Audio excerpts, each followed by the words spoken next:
एक छोटा सा बोर्ड रेहड़ी की छत से लटक रहा था। उस पर मोटे मार्कर से लिखा हुआ था, घर में कोई नहीं है।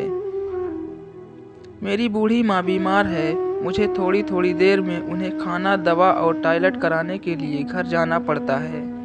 अगर आपको जल्दी है तो अपनी मर्जी से फल तौल लें और पैसे कोने पर गत्ते के नीचे रख दें। साथ ही रेट भी लिखे हुए हैं। और अगर आपके पास पैसे नहीं हो तो मेरी तरफ से ले लेना, इजाज़त है। मैंने इधर उधर देखा, पास पड़े तराजू में 2 किलो सेब तौले, दर्जन भर केले लिए, बैग में डाले, प्राइस लिस्ट से कीमत देखी, पैसे निकाल कर गत्ते को उठाया। वहाँ 100, 50 और 10-10 के नोट पड़े थे। मैंने भी पैसे उसमें रख कर उसे ढक दिया, बैग उठाया और अपने फ्लैट पे आ गया। रात को खाना खाने के बाद मैं और भाई उधर निकले तो देखा एक कमज़ोर सा आदमी, दाढ़ी आधी काली आधी सफ़ेद, मैले से कुर्ते पजामे में रेहड़ी को धक्का लगाकर बस जाने ही वाला था। वो हमें देखकर मुस्कुराया और बोला, साहब फल तो ख़त्म हो गए। नाम पूछा तो बोला सीताराम। फिर हम सामने वाले ढाबे पर बैठ गए। चाय आई। कहने लगा, पिछले 3 साल से मेरी माता बिस्तर पर हैं, कुछ पागल सी भी हो गई हैं और अब तो फालिज भी हो गया है। मेरी कोई संतान नहीं है, बीवी मर गई है, सिर्फ मैं हूँ और मेरी माँ। माँ की देखभाल करने वाला कोई नहीं है, इसलिए मुझे हर वक्त माँ का ख्याल रखना पड़ता है। एक दिन मैंने माँ का पाँव दबाते हुए बड़ी नरमी से कहा, माँ तेरी सेवा करने को तो बड़ा जी चाहता है, पर जेब खाली है और तू मुझे कमरे से बाहर निकलने नहीं देती। कहती है तू जाता है तो जी घबराने लगता है। तू ही बता मैं क्या करूं? अब क्या गले से खाना उतरेगा, ना मेरे पास कोई जमा पूंजी है। ये सुनकर माँ ने हांफते कांपते उठने की कोशिश की। मैंने तकिए की टेक लगवाई।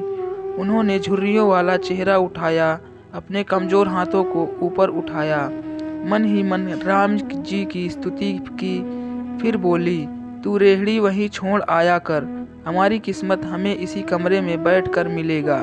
मैंने कहा, माँ क्या बात करती हो?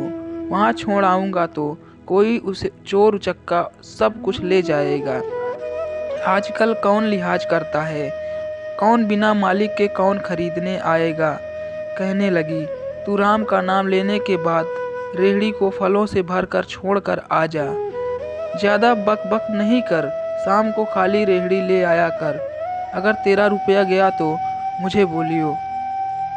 2.5 साल हो गए हैं भाई, सुबह रेहड़ी लगा आता हूँ, शाम को ले जाता हूँ। लोग पैसे रख जाते हैं, फल ले जाते हैं, एक धेला भी ऊपर नीचे नहीं होता, बल्कि कुछ तो ज़्यादा भी रख जाते हैं। कभी कोई माँ के लिए फूल रख जाता है, कभी कोई और चीज़।